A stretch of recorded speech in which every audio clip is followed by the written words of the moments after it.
smaller size of the things, you can start to streamline making pipes, making fittings, some of the more important components. Individual components will certainly have, individual technologies rather, will have their own niche expertise. For instance, molten salt in particular probably takes a different manufacturing line, to my understanding, from maybe a more traditional nuclear reactor. That will apply to fuels, that will apply to a couple of things. But the point being, at this size, you can ship components by a truck, you can ship components by rail, and you are making enough of them, there's enough of an impetus, the cost has come down far enough, that is the key indicator here, that you are manufacturing at scale to get standardized components with standardized siting rules and standardized regulations. It will be extremely boring, it will be the same as ordering any material, is the sort of high level pitch of where small modular reactors could go. I think the only thing I didn't hit on here is maybe to tell you like the scale of these things. So small modular is very technology dependent. You have some designs here that are meant to be shipped. This is supposed to be an entire reactor. It's supposed to fit inside shipping container. This would be a more micro reactor scale. Versus up at the 300 megawatt level, a small modular reactor, that's much more like a traditional reactor. It's it's only 3 times less than a normal large reactor might be, 2 times less, right? So those are still big constructions. But these might be only a handful of megawatts, and you could ship them on site. The military doing a project on this with Project Pele, they want to be able to effectively fly these things around. The regulation that would be required to allow that to happen is such a fundamental shift from the way conventional nuclear is done that that's going to have to be a major component as well. You're going to need modernized regulations to sort of limit this, and that is not up to the state. That is a federal issue. That is what much of the discussion is going on for, and that'll cascade down into waste management and various issues. The only other component, so to talk timeline very briefly, a big component of nuclear, I'm actually going to go to this slide first. So I mentioned capital investment. Why does that matter? Well, here is a breakdown of cost of the conventional nuclear power plant. The one thing I really want to cut out here is this interest slice. Nuclear reactors take a long time to build. They don't have to, but they do. What that leads to is the majority of your cost is not related to any material. It's not related to any operations cost. It's not related to fuel. It is interest on the amount of money you have to put up front. That's not great, right? What a waste of potential, what a waste of efficiency. So if reactors are made faster, if they are made more streamlined, necessarily the cost will fall simply because you're driving down this interest component. You have to. There's no mathematical way for it to start costing more and more if interest is going to be a large thing. And this is true of all relatively large capital intensive projects. This isn't specific to nuclear. Nuclear is just extremely regulated. And then to go back really quickly, just to show the scale that you can construct at, even large nuclear. Here's your global chart. It's in months. This is 100. This is about 50. So this line down here, this big swath, is in the order from 2 to 6 years, give or take, is how long it takes to construct.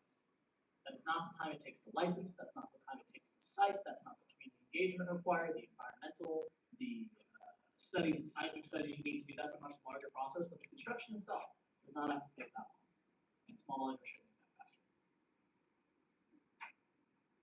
So, Tim, what I'm hearing from when you're talking about the modular part, you're talking about the actual component parts, right? It's not like buying a modular home and ship it and put it up on site.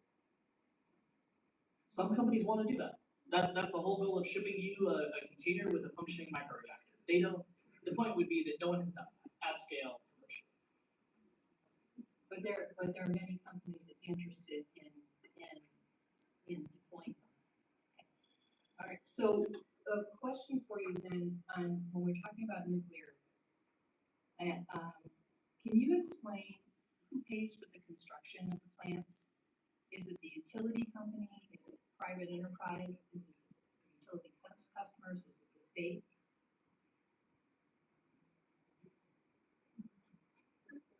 Okay, I feel like I'm going to do a lot of talking, which is rude. The really quick answer there is it will depend on how you have done your funding, but typically if it is a utility purchase, then they're going to go out, they're going to build that thing, that'll be decided in a rate case, for instance, in front of the Public Service Commission in Utah, and that goes into the general rate that everyone is buying. That depends, that's flexible. In the case of data centers, certainly some of them are notably trying to go buy and restart Palisades. I believe that's Meta, could be Amazon. One of the mega companies is attempting to go restart. In that case, the private company is coming forward.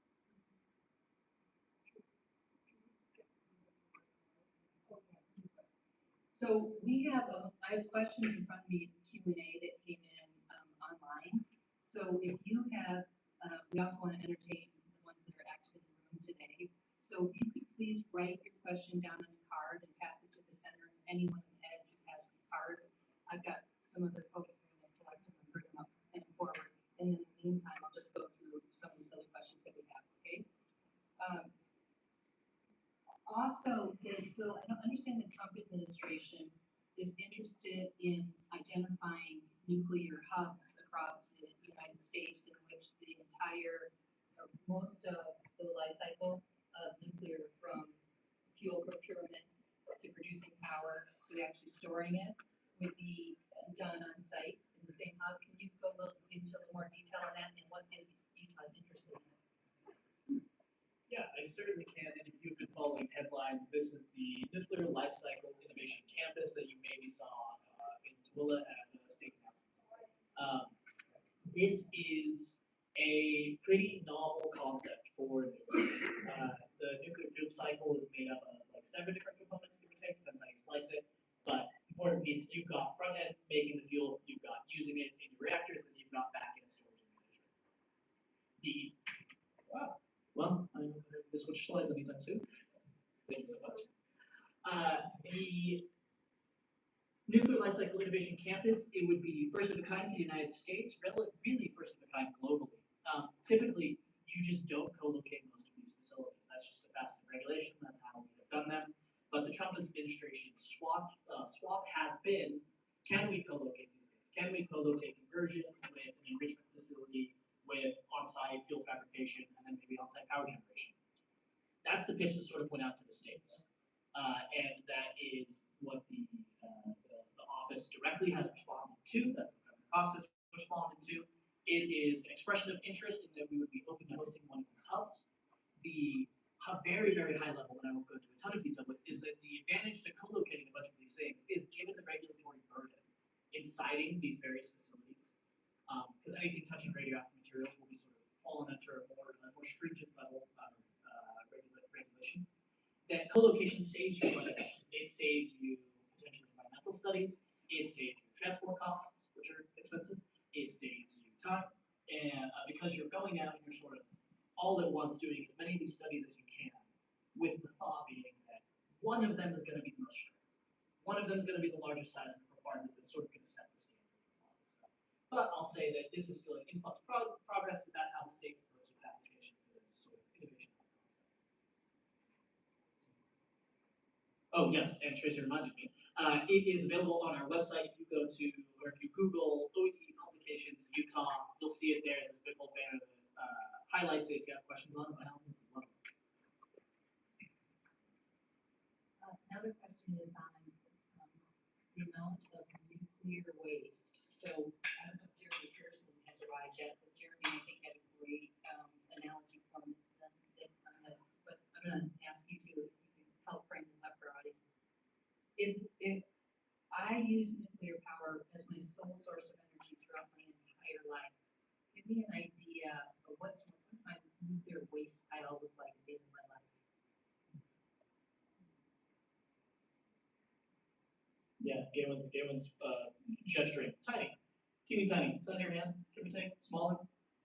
For typical reactors. For advanced reactors, that changes a little. Depends on the type of fuel you're doing. Depends on a million things, actually. It's a complicated topic of like what does waste look like when it comes out of a reactor. But point being, it's effectively comparable. And if we, let's see. Excellent. If we, you can see what slides I have. So if any of these flashes up and triggers a thought in your head. This deck is fabulous. Is it publicly available? Tracy, yay, nay? Well, it's not publicly available right now because I put it together over this day. So, but can we? Is that a thing we can do? I'm gonna put you on the spot. Okay, there we go. Never committed.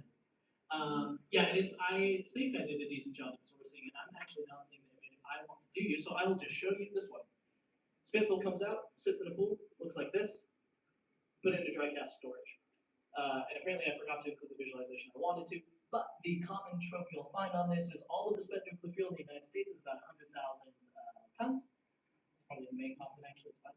100,000 metric tons, and that takes up football field about 12 yards deep, I believe is the statistic. If you, that's not counting these casts are not much larger, so you have to stack them up pretty high, but you're talking very small amounts of area for all of nuclear waste through all of the United States history, spending nuclear waste, commercial spending. Very small. Yeah, but where's it going? Final entrainment. In theory, this is a fault of the United States. It's stalled out since Yuccanam effectively.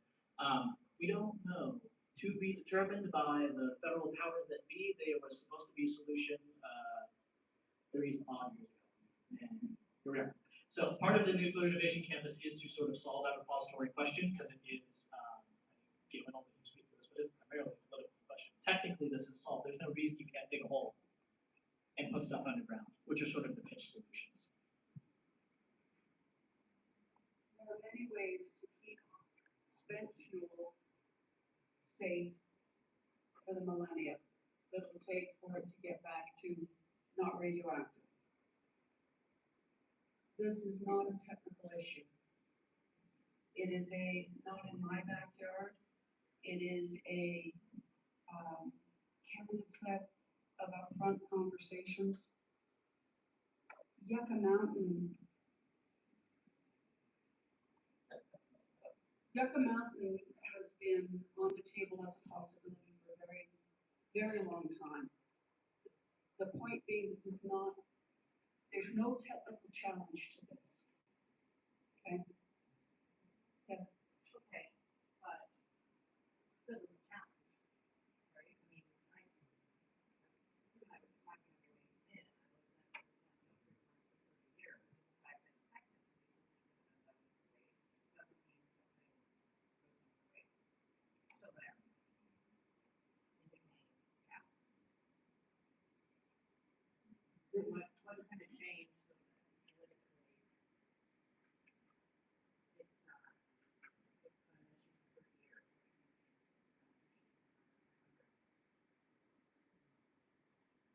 I am so completely unqualified to talk anything political. My entire life is around solving technical problems. And as far as political, everything that I've read about the Utah Hub is putting a whole bunch of smart people on one location. That's the first step to the solution. Okay, and then just remember, if you have a question, you can please write it down on the card, just so we give everyone a chance to do this a little orderly. Okay, next question. New appointments to the NRC seem to have no experience in the field. Please comment on the trade-offs between speed and safety in the approval process. Share this one. The NRC was established a long time ago as an independent agency because when you have a hazard to the environment or to the public where the solution could eat into the profit of the operators within the US and pretty well all democracies, there was a decision made that there would be an independent agency that would have a regulatory role to protect the public and the environment and prevent the erosion of that safety, which also tends to drive up the cost of the solution. So that's why bodies like the FDA exist. That's why many of the independent agencies within the various world democracies exist to make sure that that trade-off between public and environmental health, where a great deal of expertise is needed to know how to do those trade-offs wisely, that they are done independent of a profit motivation, but with the awareness of the cost.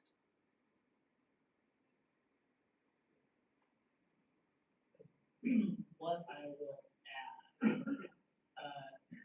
I think the interesting thing, so the interesting conversation there is, does not necessarily have to be a trade-off.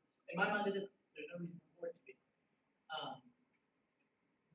The world has seen a whole bunch of fun advances. My favorite example, you've seen me talk about before, you've seen this before, is got mobile phone in the pocket. Who remembers rotary phones? Right? So, why on earth would we have regulations that have been the same for 50 years? Given the technological advances, given the advances in sensors, given the advances in communication, and AI and management and communication, there is no practical reason. And this is not specific to nuclear. This is specific to the electrical industry at large. Why does transmission take forever to build? Because it's done with the stuff that doesn't make any sense to do. The systems that be federally within the states have not been updated for the current technological age that we are in. So if you are thinking of modernizing, then modernize. Think of new sensors, think of the actual technical possibility that is out there, and then build your system to actually meet those things. And your example, this is housing codes. Housing codes have been updated very often. We use new construction materials, there are new safety standards, and that is a continuously updated regulation, and so those advancements have actually made it into the industry.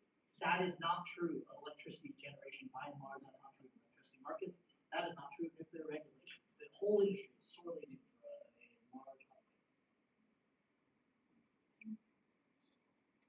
Next question. Is NuScale SMR plant up and running? Why or why not? I don't actually remember NuScale off the top of my head. Was in, perhaps it was scheduled for Idaho? The UAM's project. Oh, is that UAMs? Oh, no, UAMs still for primarily economic issues. It's that one. The only one you're going to see in the United States that's up and running commercially would be TerraPower. They're not commercially, but they are the one that is under construction. The most recent before that, I believe, is Volvo Units 3 and 4. So if you see anything other than those, they are probably not commercial, or they are the restart of a previously shuttered reactor, like I mentioned in my Palisades. And TerraPower is in Cameron, Wyoming, right? Correct. What is the useful life of SMRs?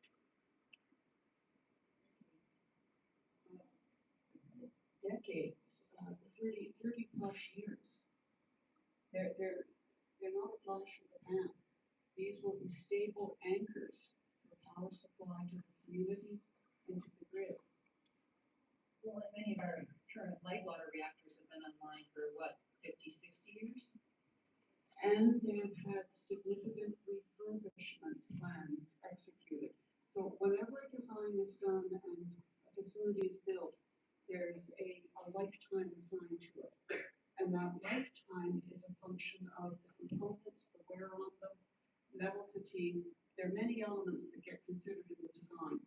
So when you look at extending the life through refurbishment, it's an extensive engineering exercise where you have to look at whatever components could be close to end of life as versus end of use.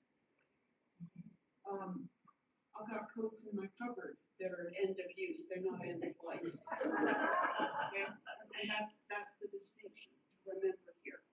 Okay?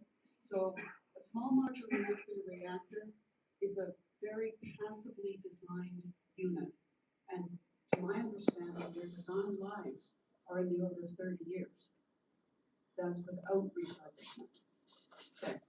Well, and not to get too technical, but the levelized cost of energy, when we figure out the cost per kilowatt over the life cycle of that the cost of constructing nuclear and its lifespan is also factors into why it's cost a lot to produce kilowatt of nuclear energy.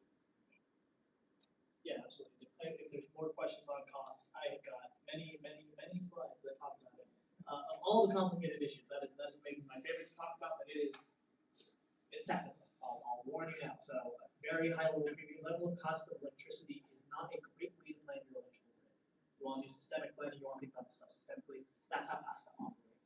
Levelized cost of electricity is primarily a financial tool for specific plans. So it's not that it's useless, it has limited use, but it is digestible and understandable and drives headlines. So it's all anyone wants to talk about.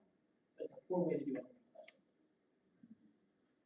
All right, and then we talked about baseload power, and I think that did everyone kind of get what that baseload power was?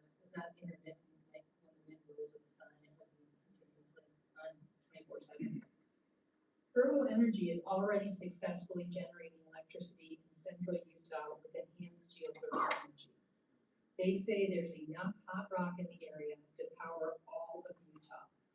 Given that geothermal is much further along than advanced nuclear and does not require mining, processing, production, storage of radioactive materials, why is the state of Utah so bullish on spending billions on nuclear power generation? I'll use this as my example here. So I love geothermal. Utah is all of the above. I want everything. I want solar, I want storage, I want geothermal, I want nuclear, I want natural gas. We need it all. That's certainly what the demand picture seems to say. I'm gonna use just this one image as my example. This is a failing myself. I was doing geothermal content earlier today and then I ran out of time. So I will push back gently against the idea that geothermal is widely available. Certainly against geothermal. Fervo is fabulous, but it is still a developing technology. They exist because of a multitude of factors. One of the most significant is that Utah is home to Forge, which you've maybe heard of.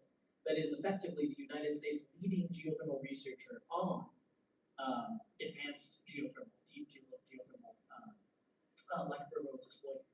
The way traditional geothermal is done is you need to find a naturally occurring hot rock, naturally occurring heat source. Advanced geothermal, you go and you fracture the rock, you sort of make your own heat source, water source within the rock.